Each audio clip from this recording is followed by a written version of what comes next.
கர்த்தருடைய பரிசுத்த நாமத்திற்கு மகிமை உண்டாவதாக. இன்றைய தலைப்பு சமாதானம். ஆபிரகாம் லிங்கன் வழக்கறிஞராக பணியாற்றி கொண்டிருந்த போது செய்த காரியங்கள் சில அவருடைய வரலாற்றிலே காணப்படுகின்றன. ஒருமுறை ஒரு மனிதன் அவரிடம் வந்து தன் வழக்கை எடுத்து சொன்னான்.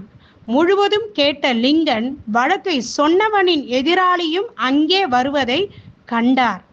முதலில் வந்தவனை தன் வீட்டில் உள்ள தனி அறையில் இருக்க செய்தார்.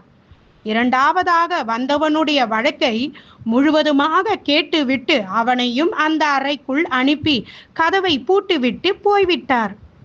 இப்படி ஒரு மடையனிடம் நாம் வந்து மாட்டிக்கொண்டோமே என்று இருவரும் முணுமுணுத்தார்கள்.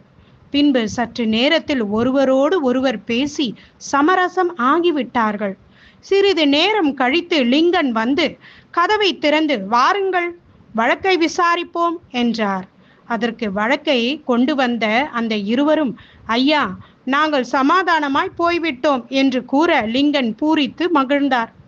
ஒருவரை ஒருவர் பூரித்து கொள்ளாத காரணத்தினால்தான் பல்வேறு சச்சரவுகள் எழும்பி வருகிறது என்று எழுதியிருக்கிறார் இங்கு லிங்கன்.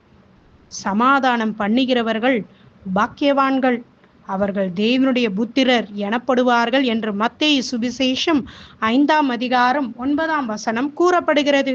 நாம் எப்படிப்பட்டவர்களாய் இருக்கிறோம் என்று சற்று சிந்திப்போமா? சிந்தியுங்கள். ஆமேன்.